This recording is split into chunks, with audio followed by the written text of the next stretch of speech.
Wednesday morning and I'm on the yard and we put this pallet the wrong way round when we stacked it, or it's not you can't get in from both sides like you can the bottom one.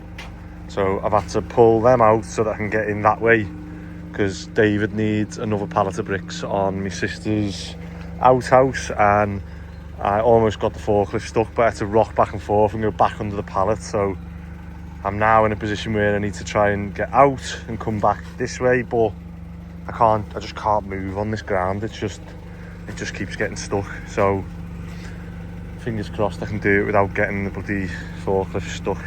Right, I managed to get one on. So strap this up and get this to Formby now. Oh God, can't wait to have something substantial on this yard that I can actually use the forklift on. I shouldn't say it now, we've just got rid of loads of floorboards, but one thing I was thinking of doing was putting the floorboards in the sliding doors. I think it would look a bit better, wouldn't it? Because it's quite harsh. It's quite a harsh gate, a big black one. So if we just fitted timber panels between, and you're just seeing the black slots between them, let me know if you think that would look better than obviously the black gate. And I think the council are contemplating redoing this driveway because it's I don't know what they've done there. There must be like a main or something there, but then there's nothing on the plans shown there, so I'm not sure what's happened in that one stretch that's always been. And then obviously you can see where the tree roots have damaged all the path in here. But yeah, let me know whether you think I should do the timber boards in between the what's it called, and get a set off and get this to Formby and just swap the plate. I am just leaving the yard with the trailer. It's good because we've got the trailer outside the other job full of bricks, and then I've got this trailer for the digger that I can free up and take some bricks to my sister's job. I do need to get the digger and the shifters there. However, I was looking at getting a car transporter style trailer just for the shifters. So if we can have all 5 shifters on a trailer, it just means we're more likely to use the shifters and we're getting better value for money out of them. I've got to go and drop. I have triple booked myself today, so I've got to get to Formby to drop this off. I've got to do the fire alarm and emergency light testing on the student jobs, and I've got to be on the extension job because I'm the one who's leading that job. I'm in charge of that job now, and obviously I don't think I can just leave the lads at the moment to say go and do the electrics. Like, I'm the electrician that needs to go and show them where everything's going and the heights and the locations and the cable sizes and etc etc. So yeah, not ideal that I've like triple booked myself out, but we'll crack on. That's why I thought I'd grab this pallet of bricks because I can take it to the extension job, and either Ronnie or Paul can then take it to Formby for me, and I can stay on the extension job and then maybe go in the afternoon and help Ben do the smoke alarm testing and emergency light testing, because Ben is on my NIC registration. Because when Ben come on with us, it was years ago now. I think it was about 7 years ago, maybe more.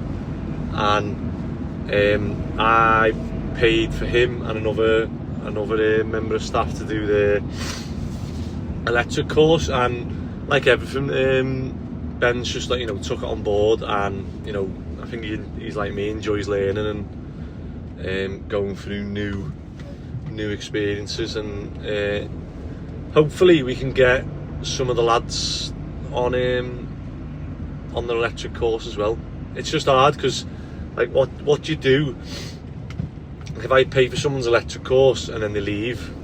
It's like, so what can I do? If you've got any suggestions in terms of do I say, look, I'll pay for it, but if you leave within a year or two, then you have to pay X amount of it? Or I don't know. I'm always trying to think of fair ways of doing things that isn't just me shelling out and getting mugged off.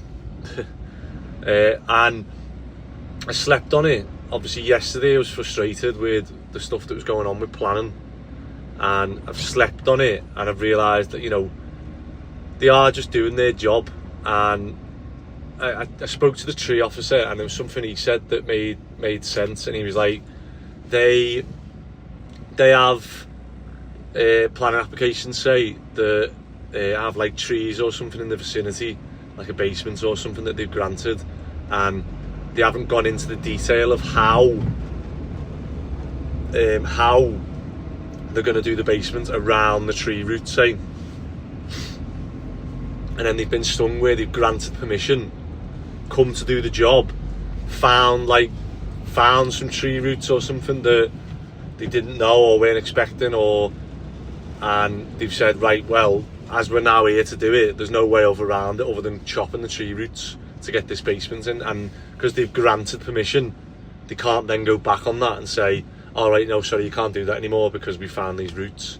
And they said they've been stung in the past where they've done that, and then the trees died, and it's come back on the tree officer to say, well, you know, why have you told us to grant that when it wasn't possible to do the basement without killing the tree? So that, I get that. I just thought that they were back and forth with so much info that, and I couldn't provide any more info than what I was given, other than just paying an engineer to just make a comment to say, yeah, obviously this is plausible. And I just felt like maybe that is, they were just doing the job, and you know, they need that engineer's comment to say, yes, this is plausible, so it's almost like on their liability, not the council's. But it just felt like, you know, they were just trying to like cost me money, when I was thinking this has only got to be plausible. But now I understand a bit more deeper that, you know, the tree officer has to do that for that reason. Like everything, all these regs and everything we do in the world, something's happened somewhere else, and it's caused this change or regulation to come in to obviously help stop it, even as obscure as it probably sounds. Like, you know, having a handrail on a trestle sounds stupid, but someone's fell off a trestle and died, and that's why they've, you know, like, say, I think about it now and think if someone was on a trestle and they fainted, like, you know, could they literally land on their head? And the answer is yeah. So that's why we have them. So I am starting to change my way of thinking, and I do, you know, I will share it. I will share, obviously, the emotions of when you first get the email, you're like, oh my god, like, just, you know, but then afterwards you sort of reflect on it and go, okay, yeah. So although I might say things off the cuff, you know, I hope people do appreciate that you do sort of think about them afterwards and go, okay, yeah, you know, either you admit that you were wrong, or you can see someone else's side of the story. So I put plans in for my house, and they've come back again to say that I built a loft on. Oh, this is what, how many minutes am I in now? 6 minutes. This is a long story. I built it when I bought my house. We buy them on a bridge loan, so we pay 15% interest on this loan. So say if the loan was 500 grand, we're paying 15% interest on that. And obviously you want to get it off that loan as quick as possible. So we don't go through a planning app, because normally our jobs take 3-4 months, and that's how long the planning application is, 3 to 6 months, maybe longer. So we can't afford to wait for that planning application, and we can't afford to sit on the house and not do work to it and be paying 15% interest on it. So we do stuff on permitted development. So when I bought my house, we've done a loft conversion and a rear extension on permitted developments, and was like, yep, great. And the previous house before that, when we come to sell it, the first time ever, the solicitors asked for a lawful development certificate, which normally, if you search on the register for a lawful development certificate, the only ones that come up are HMOs, because that's normally what they're sort of proven use for, like a small rear extension or a loft. You know, people sort of understand that they're on permitted development, and they understand that it's obvious if something's been built not right, and the planners will act on it. You know, someone will complain and the planners will send an enforcement letter out. So someone complained on the last house. I had to do one and done it, and it bloody cost us like a fortune in late payment fees with the bridge and stuff like that. So I said, right, the house that we're living in now, I said, right, we'll do one before we buy it. I spoke to the head of planning, and he said, yeah, your best thing is just do it, but you can do it before you buy it. You can do a lawful development certificate, you can do planning for a house that you don't own. You can just try and get planning for something on it. So I was like, okay, done that on our house, submitted it, and I just forgot about it. So a lawful development certificate, it's got to be dealt with in 8 weeks, they say, a guideline. And I just forgot about it. Obviously built it, was confident that we'd done it. You know, we've done enough of them that we know what we're doing. And like 6 or 7 months later, one of the neighbours behind complained about our extensions, and I got an enforcement letter saying, oh, you know, you may or may not require planning, please, you know, either apply for planning or lawful development certificate. And I was like, I've applied for a lawful development certificate. It was like 6-7 months ago. And then they went back in and was like, oh, like, I phoned up, and the woman said, oh, listen, we're sorry about that. It's been like, you know, it's just been like no one's dealt with it. It's been sort of lost. But I always recommend people submit them on the planning portal, because you get a timestamp and a date, and everything's, you know, recorded. So luckily I did that, so I went back to it. But they come back and said that it was too big. You can have 50 metres cubed on a dormer and 4 metre rear extension. He said the rear extension's fine, however the dormer, they were doing their calcs. So I'd done, obviously my dad's a maths teacher, my mum's a maths teacher, and I got them to work out what the area of the original roof was and what the area of the roof now is, and it was 50 metres cubed extra. So I was like, there you go. But then the planners worked it out a different way, which didn't include basically like the eaves of the house, so they lost that. And anyway, they said like, oh, I was a little bit too big, so I need to bring it in on the side, and then it'll be fine. So I sent it across to the head of plan and said, you know, is that okay? And he said, yeah, that's fine, that's now within, you know, permitted development. So I went, okay, I went ahead and changed it. And then I was still getting chased for this lawful development certificate, and I was like, well, you don't legally need one. It's only if obviously you're coming to sell a house, or you want to, you know, you want to make sure yourself that it is. Whereas I knew, because I'd obviously spoke to head of planning and said, is that okay? And he said, yeah. So they then said, oh, because you've applied for a lawful development certificate that was proposed, so you can have a proposed lawful development certificate and a existing lawful development certificate. So like a retrospective with one you've already built. So you've had it for 5 years and you think, oh, I want to get a certificate to say that it is actually fine, because I'm thinking of selling. So they said, I now need to, my application's void because it's a proposed and it should be an existing. And I said, but I put the application in like before I bought the house, so it was proposed, but yous haven't looked at it for 6-7 months.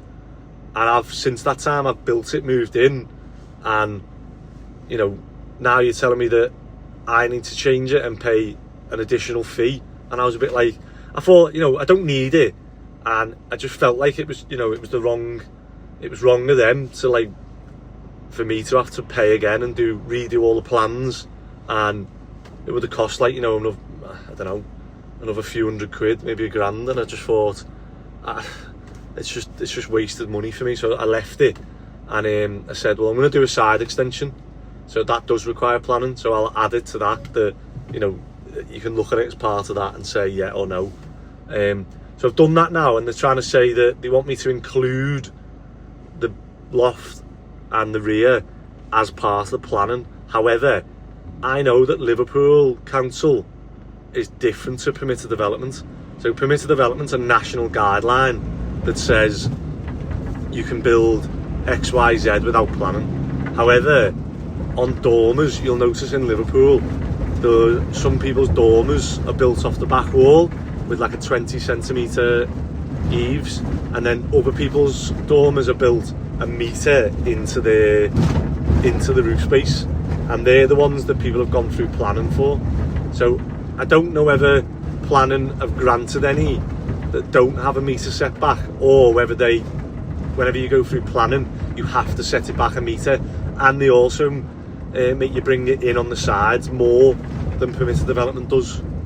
So I didn't want the dormer to go through planning, because they might turn around and go, right, you know, thanks for submitting planning, now, you know, we have a say over everything to do with your house, and you're gonna have to change that to that to that, and yeah, you can't have that. And I was a bit like, so I've gone back and asked them for that, because they've said basically you need to add all this to your planning. I've said, well, as long as that doesn't mean that I've got to change all this. And they come back and said, I built a bay as part of the permitted development, and they said you're not allowed to build a bay on the loft because it requires planning.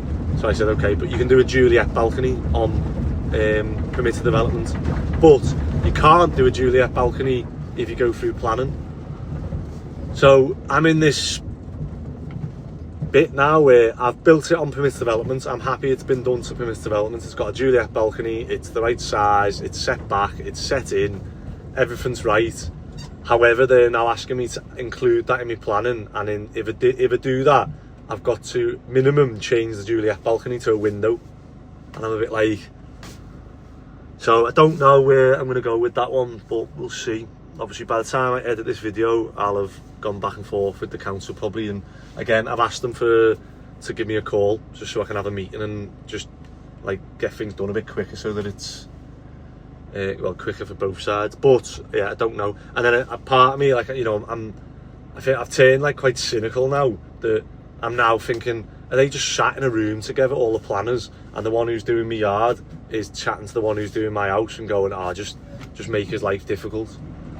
And you know, obviously I highly doubt they're doing that, but you know, that's where I'm at now in my mind and my emotions, that I'm thinking, are they just sat there going, yeah, just refuse that, or just keep like stringing them along? Or so I need to sort of get out of this frame of mind and just keep chipping away at stuff, and hopefully eventually we'll get to a, you know, a compromise or a decision. And right, that is enough for van blogs, because even my head's hurting talking about that. It is bloody hell, 2:15. I'm just at the flats that I own, that we rent out to the assisted living, and as part of it, we provided them with a Pollock lift. So obviously people can come in a wheelchair, lift up, just for obviously these steps, so they can get into the first ground floor. 2 flats are wheelchair accessible. However, the lift stopped working, and I had a hunch what it was. And what I have to do is, you have to disconnect the power from the ECU basically, and then you just bypass the ECU and join the battery to the motor, and it lifts it up. And then underneath, I've just done that, and underneath I've just pulled out all these leaves. So what happens is, these leaves like get blown down and they stick down the side, and they don't clear them. And then what happens is, they get stuck under the lift, and the lift trips the sensor, and the sensor thinks that it's on the floor when it's not, and it just stops, it just cuts out then. So I've just had to hire it up, clear all the leaves, load it down, and then reboot it, and it's now working again. So just going to screw it back in and test it. There we go, lovely. So I'm not sure if there's anything I can put here to sort of catch the leaves. I don't think there is. How are we getting on? We still got gas in there? Oh, it's warm in here now. I haven't used it as much. Looking good. Once you start plastering the kitchen, it's a good sign, isn't it? So you and Lewis are going to go and do the testing. And then what Labby's going to paint. And Kev's going to plaster. Looking good. We haven't got that much longer on here then, have we? No, not really. Yeah. Do you need anything out my van? I've got a can of smoke in the front if you want it. I got new ones yesterday. I've got new one, sound. And then it's just that front roof, the bay roof. Just waiting for the chance to do that. And I better go. Come on, you ready? Jump in before someone starts beefing us. How much is painted upstairs? Let's have a look.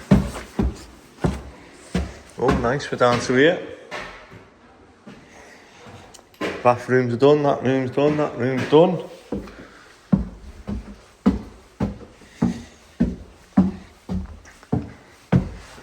And up here's all done. Looking good. Nice. And the flooring started, even better. We are on the home run of this job now, although these are the jobs that do take the longest and take up the skilled workers. Right, let's go to the extension job. It is the, you gonna let me in? No. No. Yeah, it is. Only to wait. You have to, yeah. It's the week of the update, so I've just had a call from the house that we're selling, and basically, long story, we had the neighbour next door, they were asking, we were doing an extension, we said, look, we're doing an extension, you know, told them all about it, and they were like, oh yeah, fine, you know, and then they were saying about the party wall, the garden wall, and they said, how will that look from our side? So we said, well, we'll either rebuild the wall with a little like angle off our extension so nothing gets stuck or don't get damp behind it, or we can do it like flush with your wall if you want, and you just need to sign a party wall. And they were like, yeah, do that. Obviously we'd rather it would look flush, so it, you know, that's how it would have been if the house was built with an extension. That's where the party wall would be, obviously flush. And it means that if they ever sold their house or if they ever did an extension, they just brick up to that wall and then they'd plasterboard that wall really, and it makes the houses look neater. Because if you've ever seen two people extend their house and they both like leave 10 centimetres and you end up with a 20 centimetre gap, which like just gets full of like leaves and crap and whatever else, and it's just pointless as well. But that's what, for some reason in England everyone's so protective about what they own and not letting anyone else near it and stuff. Like in America, have you seen in America, they just have like open, they don't have walls, you know, in the front gardens, it's just open. And like, I remember one of my dad's mates coming over from America and he was like, it's crazy the way like you Brits, like you put fences around absolutely everything. It's like, I own that, even if it's like a crappy bit of we'll fence it off and be like, that's mine. And but yeah, so we done that. I said, look, I'll get a party wall agreement, and they went, oh, we're going on holiday for 2 weeks, we'll sign it obviously when we come back, but just crack on, you know, obviously we're happy, we trust that, you know, what you're doing. Built it, everyone's happy. And then obviously when we put the house on Airbnb, when we were selling it, all the neighbours kicked off and they sort of got together and said, right, well, he hasn't signed the party wall yet with the neighbour, so let's use that to try and blackmail him into getting it off Airbnb. So that's what they did, and we said, well, not really, no. I said, I'll just move the wall.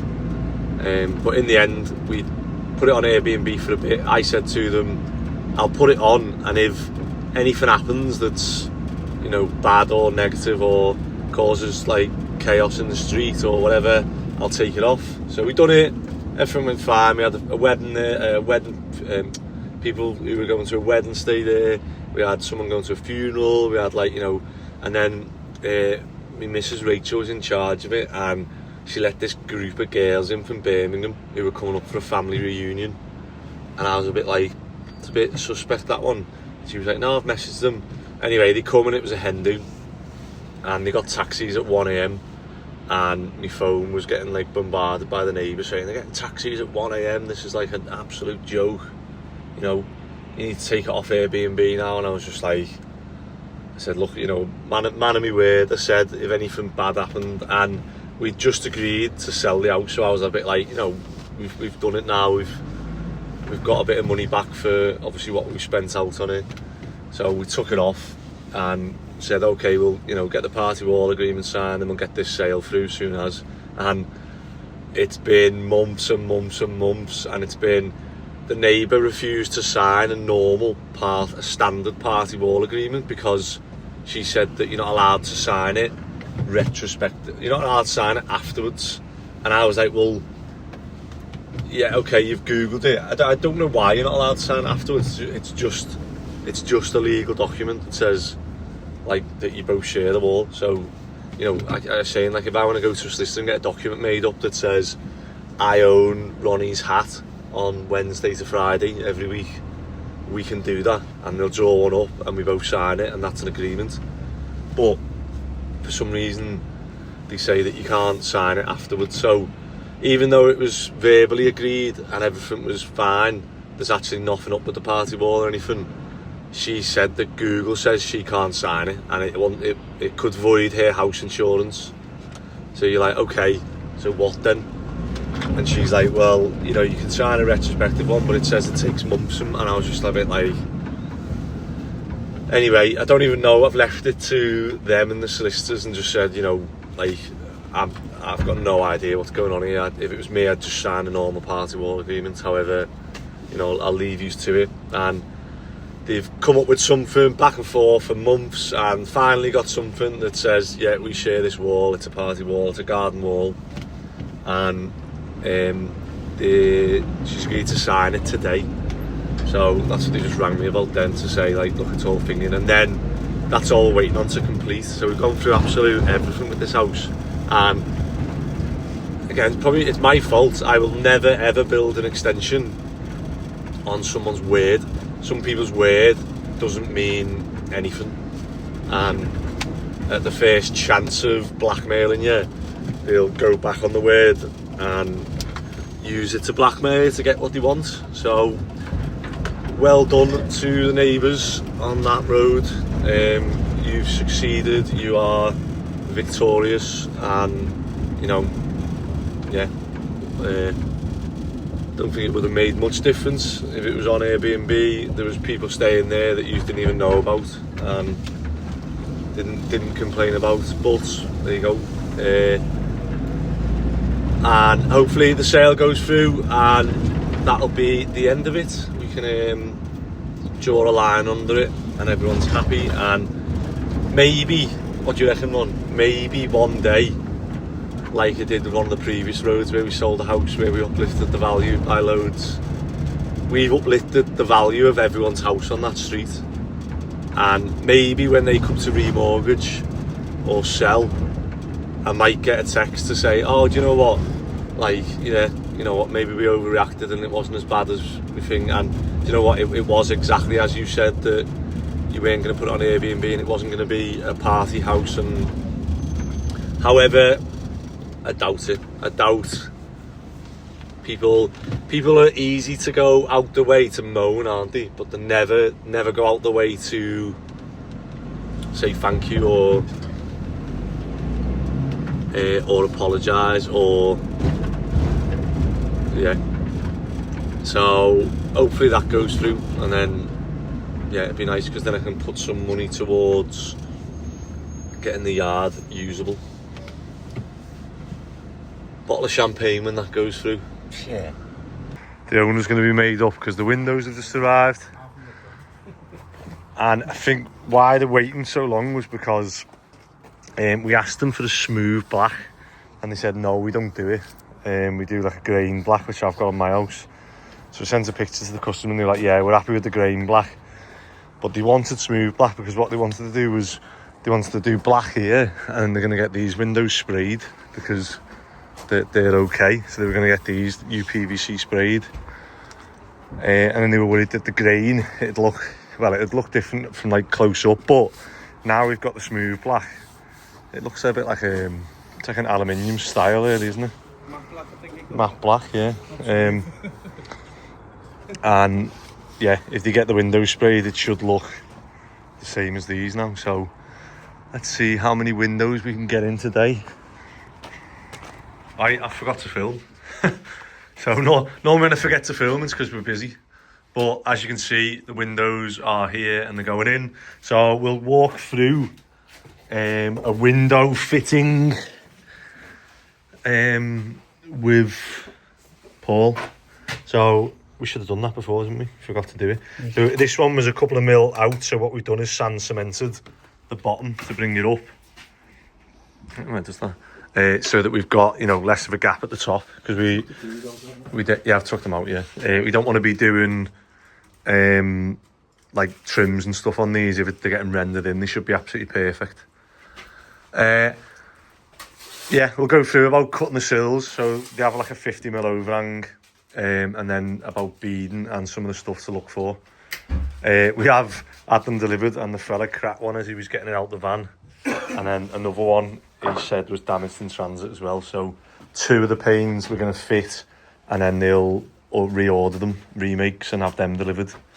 And inside, done these studs now, and it's like an old man trying to get through them.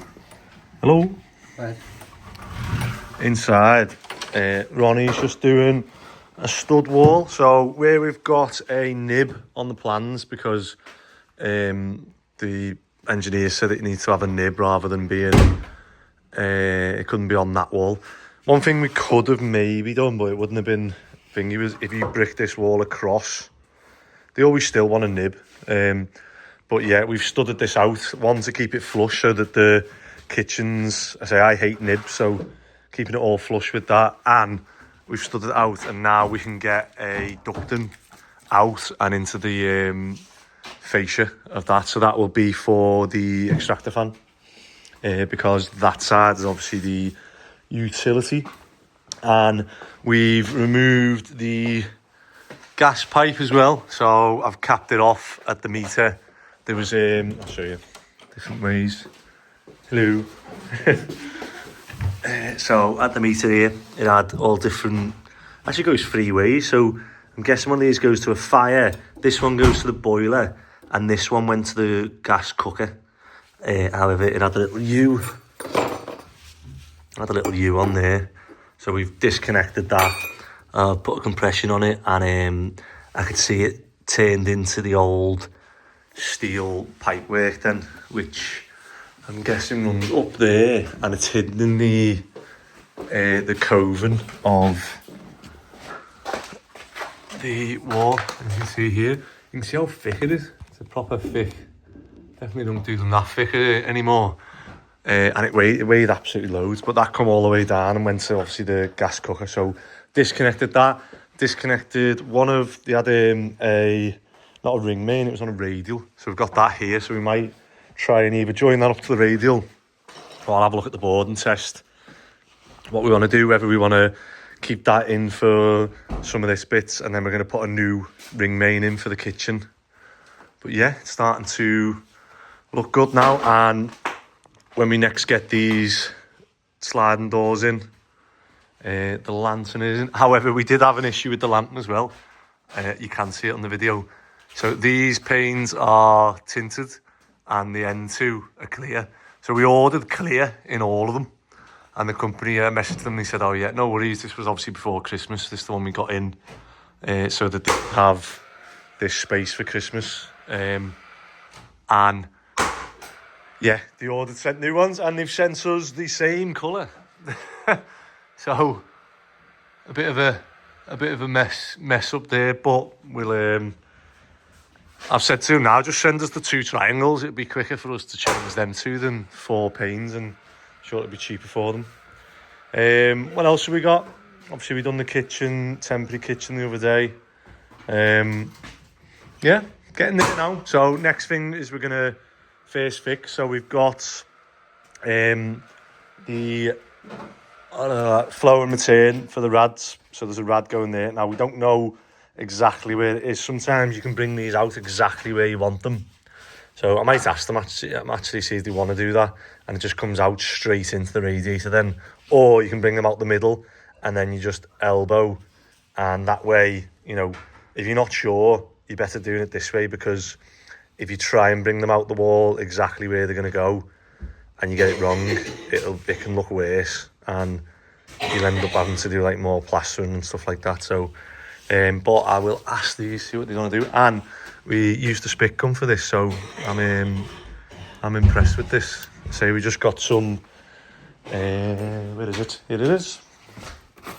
So you get multi-purpose fixing bands, and so you can just cut that way, because we want to plasterboard this, we want it tight to the wall. We don't want to, we did originally use clips, which we've used elsewhere. However, it brings the pipe off the wall, so they would have been there and then the pipe would have been there. And so you can see the difference the spit gun and the bands made. You know, it saved us an extra, that's quite a bit actually, it's about 30 mil. And that, you know, makes a difference when you're plasterboarding, because you want things tight to the walls. You don't want big gaps, big voids behind the wall. So next on here is plumbing. So we just got to go into the utility.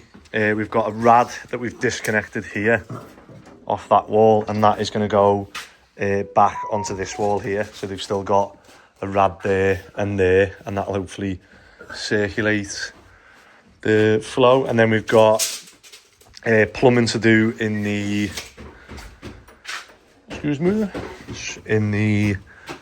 there's a sink going here in the utility. This is the biggest utility I've ever seen, by the way. Look at the size of this.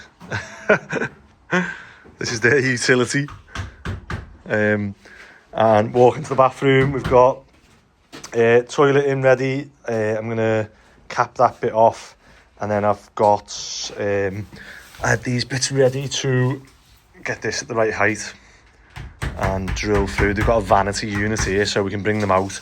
However, I'll still bring them out as if it's going to be a pedestal or a wall hung sink. We'll bring them out the right height, because you never know.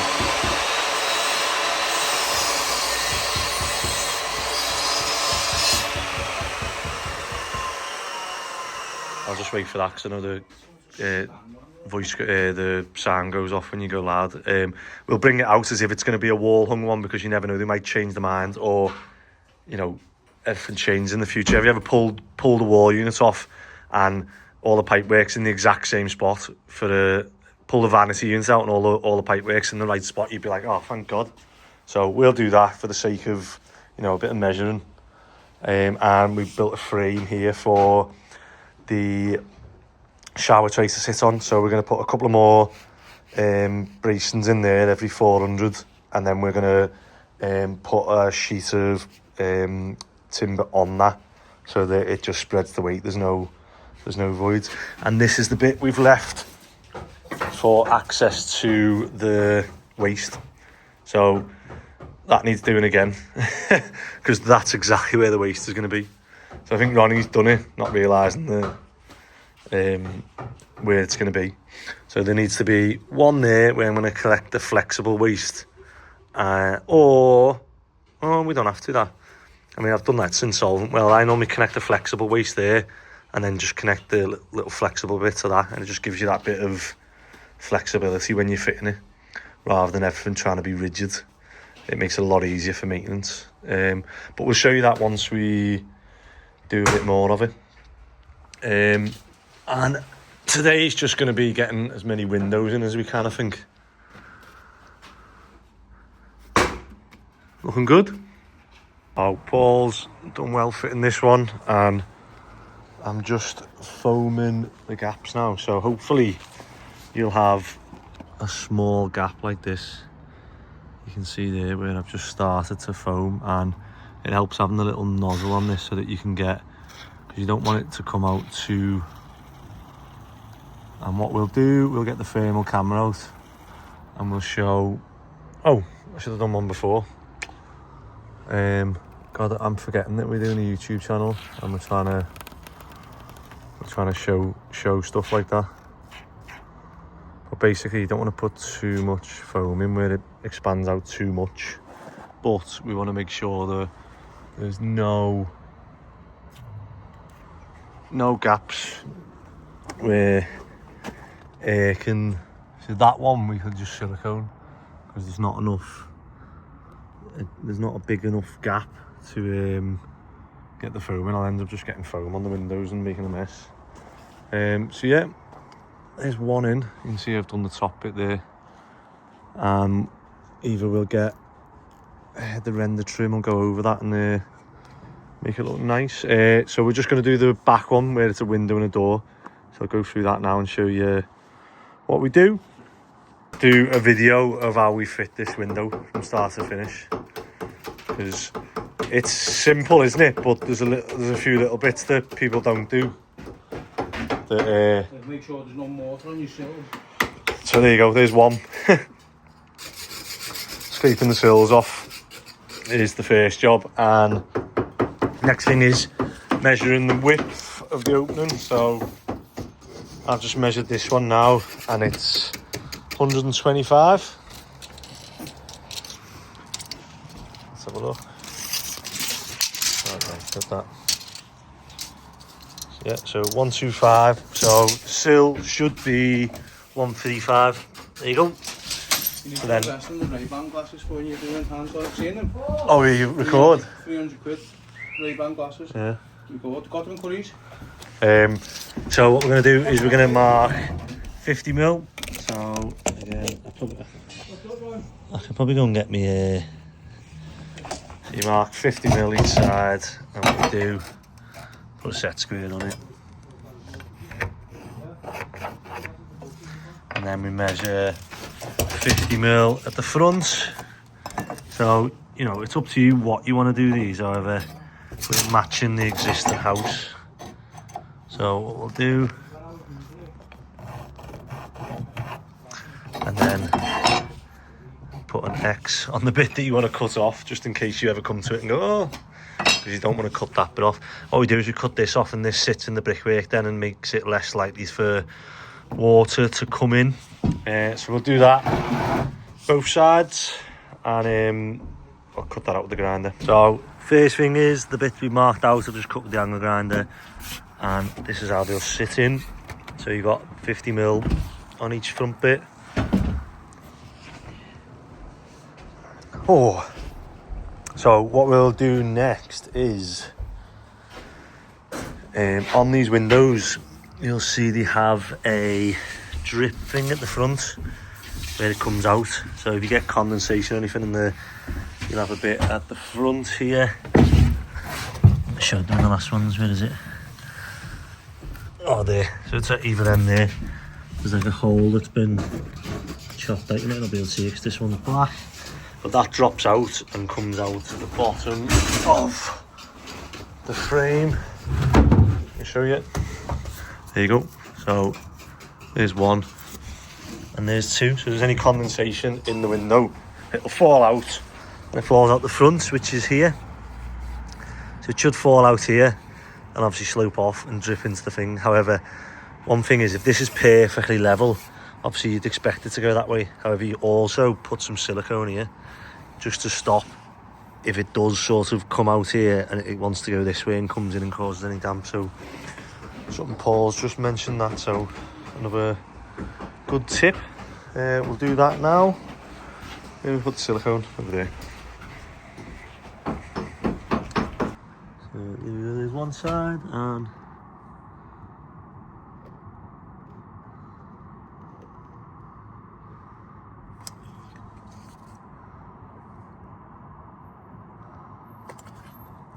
the other side. And next now we'll just measure the opening, but then the window can go in, sit on that, and then we'll screw the window down to the sill. One tip is, because every window fitter's done this, and you go to fit the window and you glaze it, don't forget to take the key out. So they have a key in the frame of the window. I don't know how many of these I've fitted and then realised afterwards that, yeah, the key's stuck in the window frame. Next bit, obviously the window frame at the bottom can't go in, can't move any tighter than what it is. It's 50mm on each side. So you butt the window up to the back. There's like a little ledge, obviously, because water's going to be coming in that way. We don't want anything to come back this way. So they have a little lip on. Let me show you. So there's the lip. So you can see nothing can come back that way, and everything's guiding the water away. So we'll fit that, screw this in, and then we'll level it with a vertically plummet level then. Right, let's get that drilled in. Did nearly miss a step then. So obviously you've got the sill in tight, can't move. You've got the window, and while you've got the sill butted up, we put some screws in. So I like to put them in the front. There's like a little lip here. I like to put them in the front bit of that so that it's closer to obviously the drip and getting away if there's, you know, water was to go down. And don't like over tighten them. Like take off loads of windows where someone's absolutely like punctured through the plastic almost. Was it in every time you take them out of the frame? Don't put them in. Why? I was just about to say don't do that. Why? You won't lose it then. Every single job snapped off. Every single job, honestly, God, it burns my head out the amount of keys I have that are snapped in there. Who's snapping them? Oh, well, I don't know. I was just about to say, little tip, I was thinking, do not put them in the thing. Everyone thinks that, they go, yeah, put them in there. And honest to God, it must have happened about 10 times where someone snapped and you go, who's done that? And it's like, don't know. Yeah, that comes out of the calibre of work. So, I didn't get one of the SDS, so obviously with these we're using concrete fixings, so 6mm, 6 or 6.5mm pilot hole, and then obviously you send the concrete screws through, which these are brilliant to be fair, because you don't need like plugs or anything with them. They just obviously go in and this is like a dead sharp and it bites the concrete and obviously holds it. And Paul's just leveling that now, and then he's going to put one in the top. So I don't like, on this window, I don't like putting screws where you can see them. So obviously I like doing them on the window where the glass. So just get one up here, Paul, and then leave that bit, because I don't like when you do that, and especially when you go near the fixings and stuff.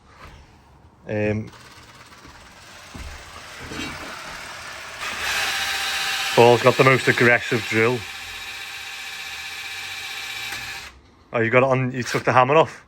Yeah, I think it's because of being using the SDS on it. Yeah. Just start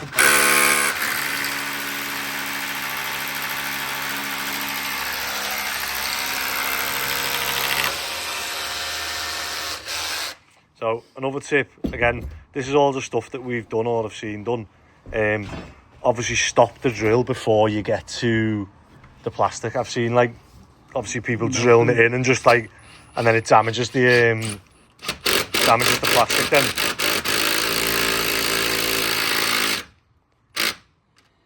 I seen it on one where it was an anthracite, and the anthracite sills are actually white with an anthracite plastic on them. And what it done was it damaged it, and you could see white. Yeah. So then you've got to buy like a paint off them, the anthracite paint, and switch it up. The best thing I think is to take these out to save all that. It gives you that extra few mil room to not damage the inside, and you're staying away from the rubber.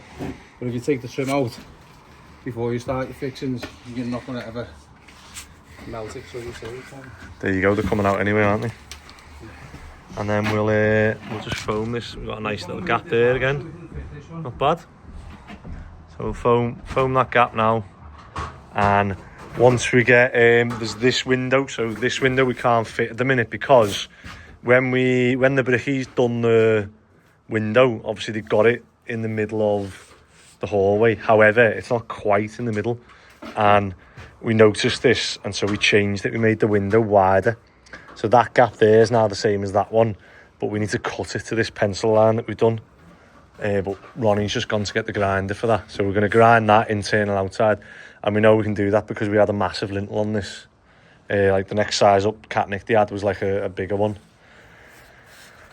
But yeah, let's get the foam done. It's a nice job, this, isn't it? If you get it. Oh, I can't get it where I can move it.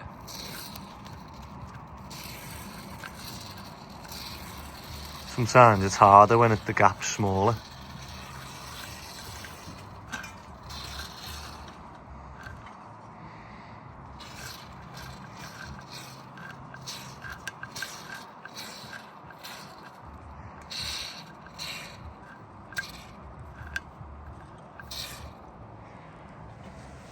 What I'm doing now is I'm just taking the beads out. So anyone who doesn't know, I don't know if you can see that, there's a rubber there at the front, and what it does is this little track, the shape of it fits into there. So I'll take that off because otherwise it'll... So you can see how these windows are made. They're actually like a vinyl that goes on. You can see that?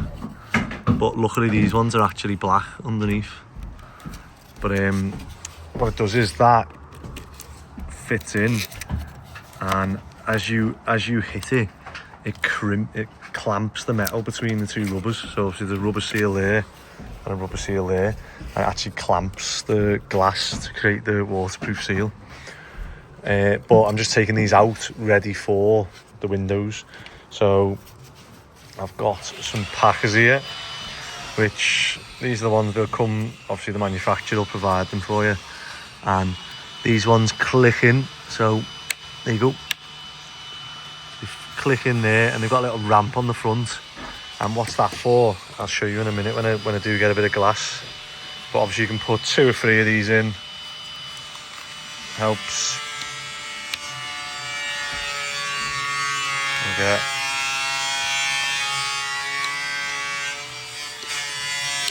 There we go. That one's ready for the glass. And then when you're taking the beads out, start in the middle.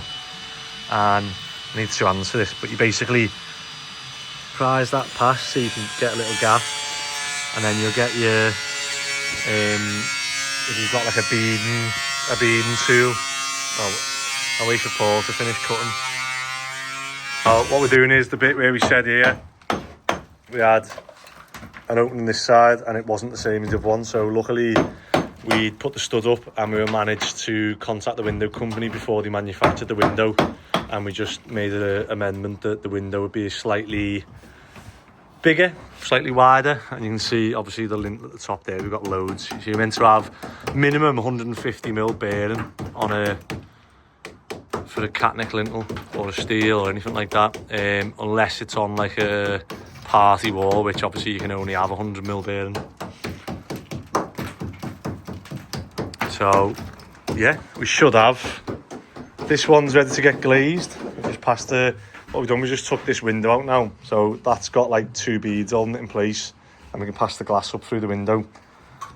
I'm dying to get like this bit knocked through so we can start walking through, and then there's a lintel going across here which is going to knock through to that bedroom.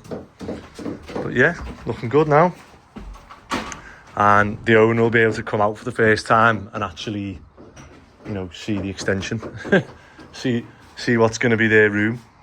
We've managed to cut that now, and you can see without, I've just used the leaf blower to blow any dust we've had out the back window, and I'm now going to fit the glass to this one now. And make sure when you get the glass, I've seen loads of people do this, it'll say on it this sticker to be outside. So obviously another thing, peel a sticker off, because the amount of jobs we go to, we'll go past students' houses that were done like 4 years ago and they still have a sticker on, and it's one of those, oh, no, why would you do that to me?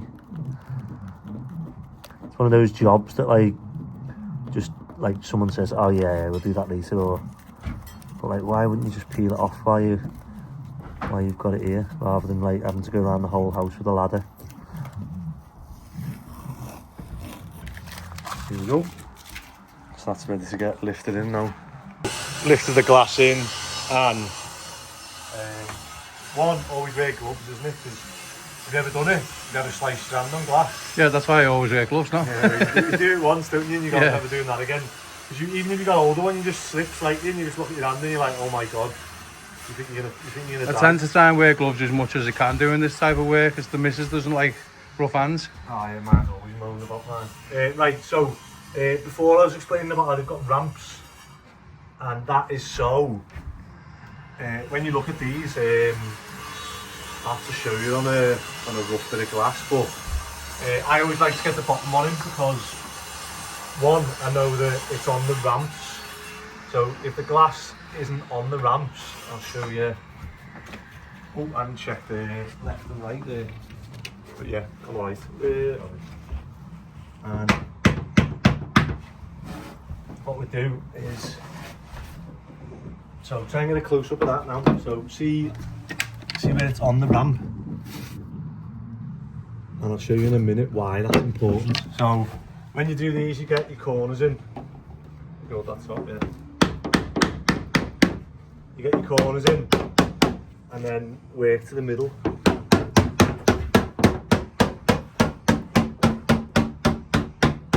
And you'll see how that clamps and things. So I'll get the top one in, and then I'll show. See, normally you'd work with you put the smaller ones in first, don't you? Yeah. And then you're left with the big one because it bends so much. But as long as you've got, like, you know, sometimes, well, if you've got a big window, you'll put a packer there to stop that from sagging. But I've seen one before. Where was it? I have to look for it, and it was absolutely huge, and I just thought, it's in the front of there. It's the little square, like bathroom ones that you usually get that are only like, say, 200 by 150. You usually have to just cut a little triangle out the back to actually be able to bend the bead and to put it back in. Yeah. But let me show you why that's important for those little ramps, is because I've got one of the ramps here. So how they work is that trim clamps the glass, and all glass is obviously two panes which stuck together. Like where you can see here, look, you can see an edge on that pane and on that one. So there's a bit of a gap there where like, you know, it's got a bit of a U, and what can happen is as you try to clamp that, what can happen is that glass can catch this. That's why it's got a ramp, so that if you do have that, it'll bump up it, because you want the glass like that. If you had the glass like that, what would happen is when you try and push the thing in, you're actually pushing this glass out and it cracks. So that's happened to us loads when we first started. One sec. On a window like this top one that we're glazing, if it's this type of window where the bottom's so much, like, obviously the beads are so much longer on the bottom than the sides, you always put the sides in. So you normally put the smallest ones in first, just making sure that you're on that ramp. So I don't know if you can see that properly. So like, obviously, you know, we're happy that we're on that ramp because we just don't want to pull that glass away from the other pane and crack it. But yeah, do that, and then Paul will show you now. You get one side in, and then that's perfect example. Hold on, just bend that other side up. Yeah. So see this gap? That's what we don't want. And then as Paul bends the other side in and taps it in, and then does this, tap that one in, it'll like automatically, as you push that middle bit in, there you go, it'll automatically close up.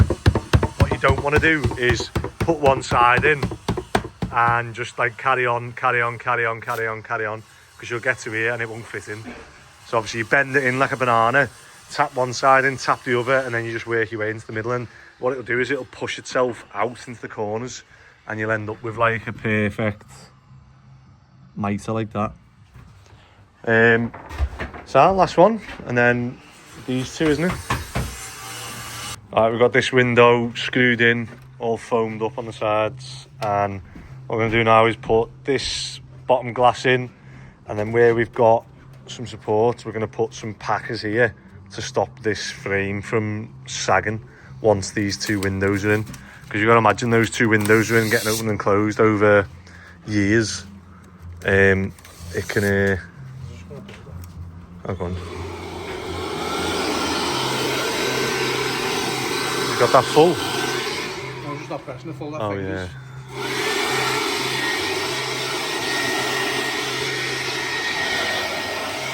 So this is one of the units that was damaged in transit. You'll see a crack on the outside thing.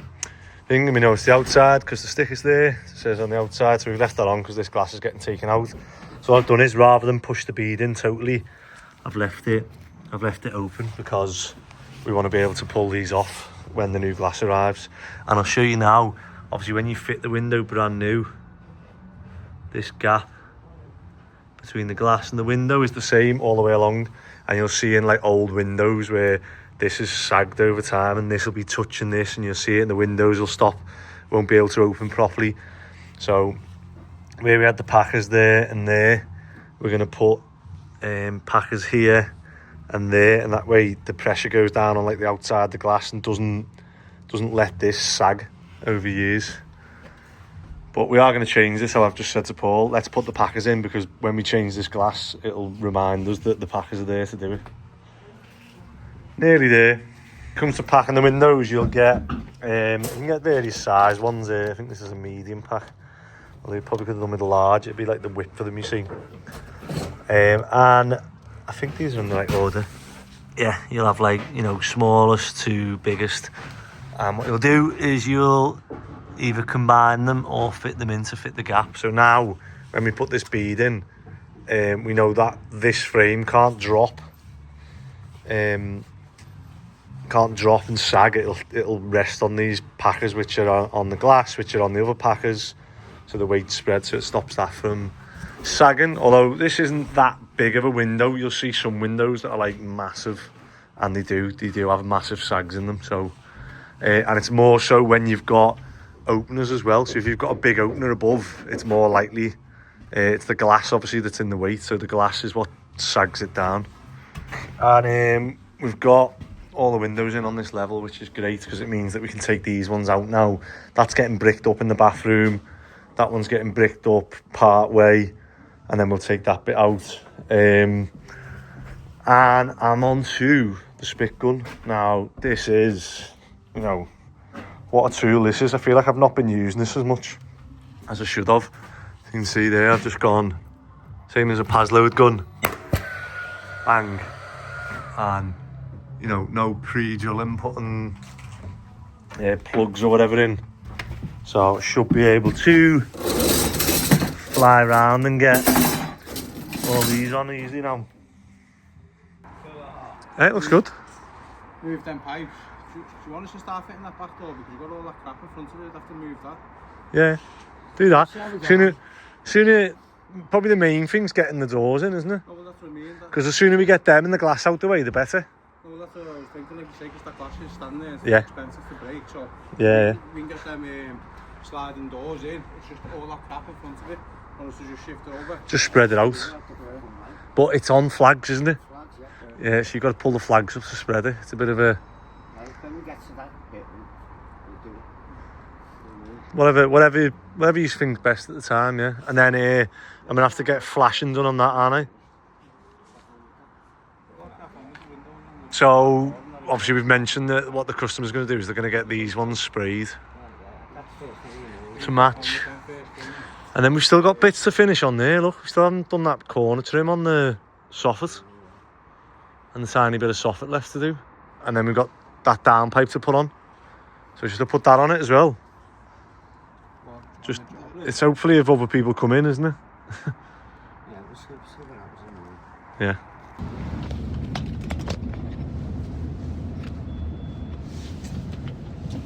Good morning, and it's Friday morning, end of the week. I'm just waiting for my van to warm up. As always, I've double booked myself, triple booked myself again. Ben helped me out yesterday and the day before by doing the fire alarm and emergency light testing on the student jobs. However, I've still got to draw up all the certificates after work, and there's just not enough hours in the days there. I got up this morning early, sorting all the lads' wages out, using the app, and we've got a couple of lads who aren't on the app. We've got one lad, Ronnie, who says he's too old to use an app, so I have to do like manually ask him and record it and then invoice and do it the old school way. And then what else have we got? I was doing the plans for my house, so the planning officer had said about, you know, including it in the drawings, the stuff we've done on permitted development, but I spoke to Darren and Darren was like, don't do that, because then as soon as you apply for planning on that, they have a say in the whole house then, and like you say, the guidelines are different to what you can do on permitted development. So yeah, if they wanted to be funny, they could ask me to do all sorts and change my dormer, and which they've already suggested a few things. So he's just said, yeah, stick with it, don't include that, and just apply for the side extension. So which is what we're doing. And yeah, so that was this morning. So I'm a bit late because everything just takes longer than you think, doesn't it? So it's just gone 8 now, and I'm going to pick Phil up, and me and Phil are going to go to town, because you'll see the awnings that me, Ronnie and Paul took off the other day. We need to get one on the club ready for tomorrow night, and obviously I'm playing football tomorrow, so I won't be able to do anything tomorrow. So, and I've got to be in Formby to help Dave and Lewis do the roof on my sister's outbuilding. I think it took a bit longer than I thought, to be fair, that outbuilding. I think if I was doing it, maybe Dave's just like, you know, taking a lot of care with the brickwork and stuff, whereas I'd just be lashing it on, because I'd be thinking like my sister, going, it's just a brick shed, like I'm not that arsed about the pointing and everything being perfect on it. But yeah, so I've got to go and show them how to do the roof. So I need to do an order now, actually. I'll do an order with Chestnut, see if they can drop it off today, and hopefully when we get there all the wood's there for us to do it. So I need to do that now. And what else? Yeah, awning in town, that, and then see how we get on, whether we can get that roof done today. It'd be nice, wouldn't it, for my sister, then she can start moving stuff into it from shed and stuff over the weekend. So that's the plan, and then we can start ripping down air sheds and garage and start, you know, digging the footings for the extension. That's the plan. But as always, you have to plan for the plan not to go to plan. Right, next thing will be in town trying to do this awning. Morning. So me and Phil have come first thing in the morning, try and get this. So we took the sign off, and we're going to now try and fix the awning to here. However, with the awning, it's a sandstone, the sill that we're going into. So what we've done is, where are they? Yeah, we bought some kits that we're going to resin them in, because we don't want to put pressure on the sandstone and crack it. So we're going to drill this now and get these set in. I think these take an hour or so to go off. Try to get the fastest ones I could. Yeah, let's go and measure them out now. So what we've done is obviously drilled through to the sandstone, and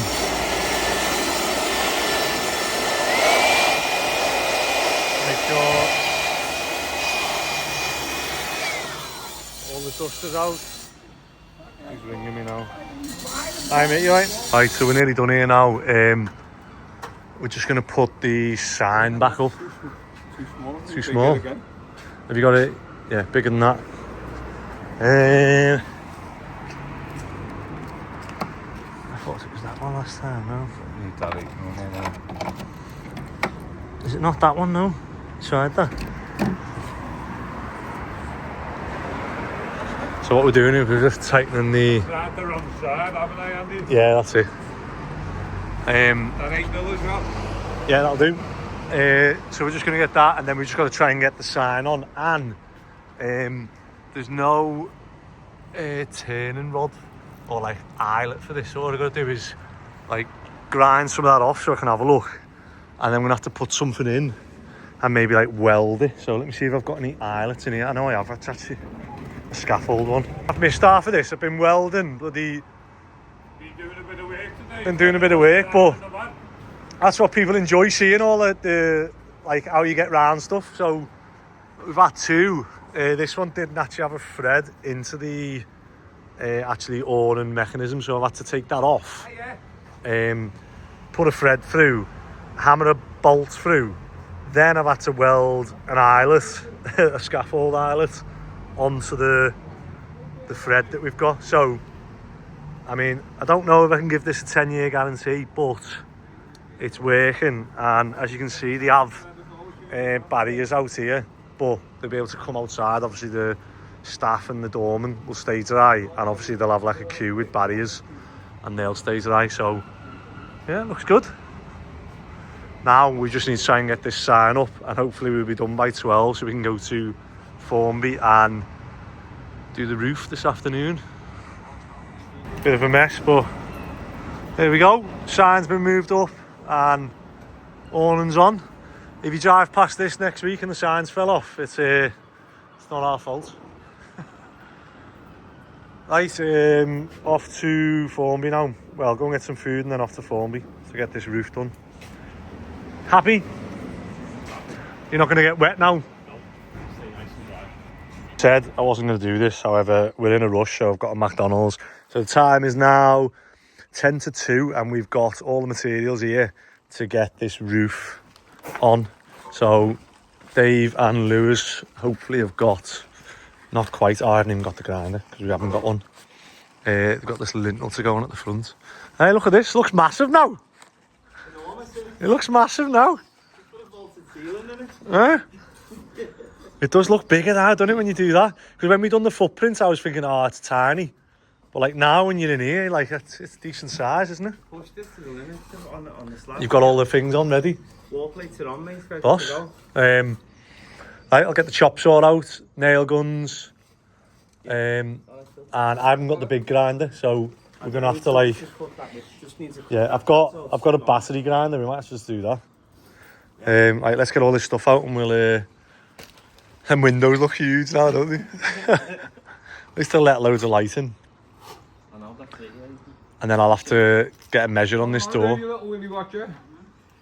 Say when you're working hard, you don't do videos. So as you can see, we've got these joists in. It's a bit of an irregular shape. So what we've done is that's our square wall. Hopefully it's square, isn't it, Dave? Looks like a triangle to me. That's our square wall. We've got the wall plates on, and what we've done is gone.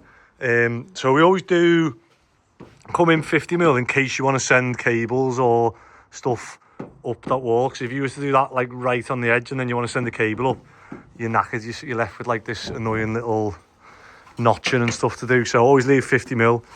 And then we've just penciled every 400. So you'll see there, you'll see every 400 we've marked out. And what we've been doing, because it's this irregular shape, what we've been doing is, Phil, have you got your little stencil? No.